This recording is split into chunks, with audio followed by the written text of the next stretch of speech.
Hello, and welcome to Linux This Month. This is the last episode of the year, and I'm teaming up with my colleague Jeremy Morgan to bring you the latest in Linux news. We have a few updates to tell you about, and then we'll get to the fun and dive into 2021 in review and the Linux 30th anniversary.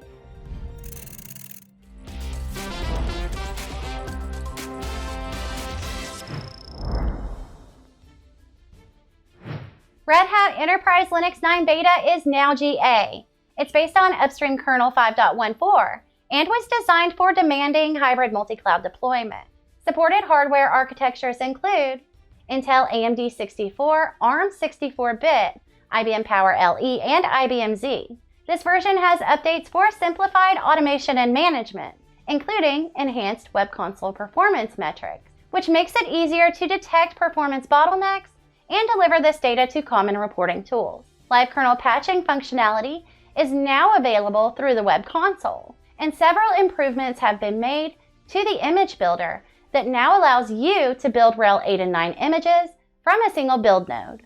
There are also improvements to security and compliance, including smart card authentication in the web console, additional security profiles, more details in the SSSD logs to better analyze performance and configuration issues, integrated OpenSSL 3 with new security ciphers for encryption, and IMA digital hashes and signatures. It also includes an update to disallow users to log in as root through SSH.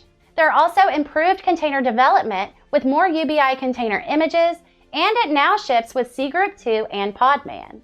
Other than the long list of updates, there won't be many surprises for users in regards to learning how to do new administrative tasks. Per Red Hat, if you're familiar with RHEL 8, you'll feel right at home. If you'd like to check it out, sign up for a free developer account and download it at redhat.com. Now let's pass it over to Jeremy for our latest kernel update. Thanks, Kara. Linux kernel version 5.14 is at end of life, and LTS kernel 5.15 has been released. Linux kernel 5.14 was released back in August with a multitude of new features, including better hardware support, as well as updated drivers for graphic cards, secret memory spaces, and core scheduling to help eliminate modern CPU vulnerabilities. 5.15 has now been released and designated as a long-term support kernel. Updated features include an improved NTFS 3 driver that enables more features and better performance for NTFS file systems. This allows you to support NTFS like a native Linux file system. Temperature monitoring support was added for AMD CPUs, as well as a new audio driver for the Van Gogh APU. Now, if you haven't heard of an APU before, it stands for Accelerated Processing Unit, and this is basically a set of processors that act as a CPU as well as a graphics processing unit, and they're commonly found on gaming consoles. So, you'll appreciate this update if you're running something like Steam Deck, which supports Linux. Additional updates were made to the Intel Alder Lake processors, Intel Discrete Graphics, and Apple M1 chip support, as well as improvements and optimizations for ext4 and BTRFS file systems.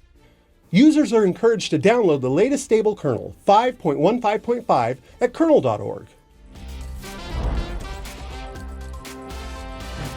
2021 was a big year for some major kernel updates and new distribution releases. As Jeremy mentioned, kernel versions 5.12 and 5.14 were released this year, both with lots of new drivers and performance and support improvement. Now they're both end-of-life, and long-term support kernel 5.15 has been released as the new LTS Linux kernel. Ubuntu released several versions this year, including versions 20.04 long-term support, 20.10, and 21.04, which are based on kernel 5.11 and include better hardware support and GNOME shell enhancement. 21.10 was released in August, which is based on the 5.13 Linux kernel, which added even more hardware support for processors and GPUs. Although kernel 5.13 went end of life in September, Ubuntu 21.10 will be supported through the beginning of 2022, with a new 22.04 LTS release slated for that timeframe as well. You can find more details on Ubuntu releases at ubuntu.com/about/release cycle. Now back to my liaison in Linux land and cohort and configuration to talk about other releases in 2021. Fedora released version 34 back in April with a brand new logo. Updates include the new GNOME 40 desktop, which was redesigned to make interaction more intuitive.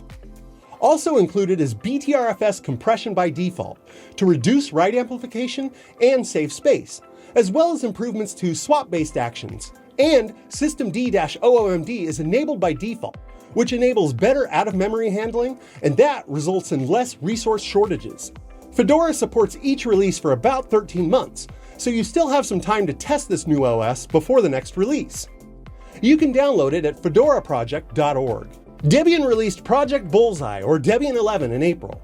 It was based on Linux 5.10 long-term support kernel. Updates included over 11,000 new packages, totaling over 59,551 total packages. Other updates include more support for printers and scanners without needing drivers, exFAT file system support, more encryption for passwords of local system accounts, and more details in the systemd journal logs. The next stable Bullseye version, 11.2, is slated to be released on December 18, 2021. You can find more information on releases at release.debian.org. Now let's dig into the fun and get back to Kara and talk about the last 30 years of Linux. Linux turned 30 years old. Linux celebrated its 30th anniversary this year. Linus Torvalds, a Finnish computer science student, created Linux back in 1991. He started it as a hobby, as he wanted to make a Unix-like operating system for the new 386 processors at the time. He even mentioned in his original email that it was just a hobby, and he didn't plan for it to become anything professional like GNU. Well, surprise, Linus, you did a great job, and we're super happy that you took on that little project. When Linux first arrived, there was a steep learning curve, and it was mostly a hobby for enthusiastic engineers and computer science students who could contribute by developing code.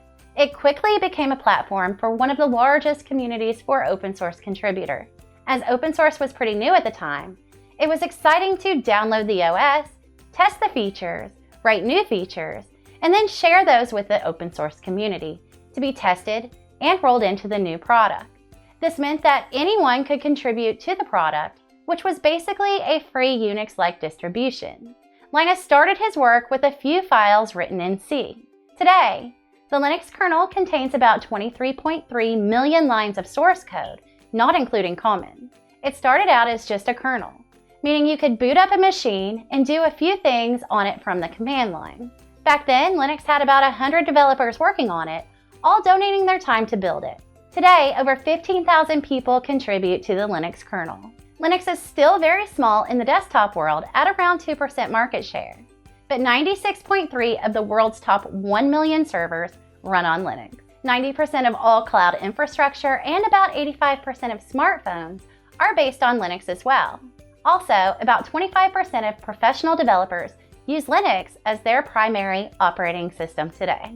Linux now runs most of the technology that we see and use today, in addition to public and private servers.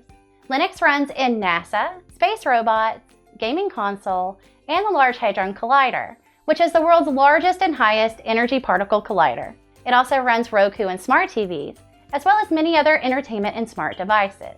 My first exposure to Linux was in college in 1999. I took an Intro to Shell scripting course, and Fedora was installed on the lab servers because it was free and easily scalable. I'm passionate about Linux because it's changed how the world processes information, and it's changed my life personally by allowing me to share that passion for growth within a community.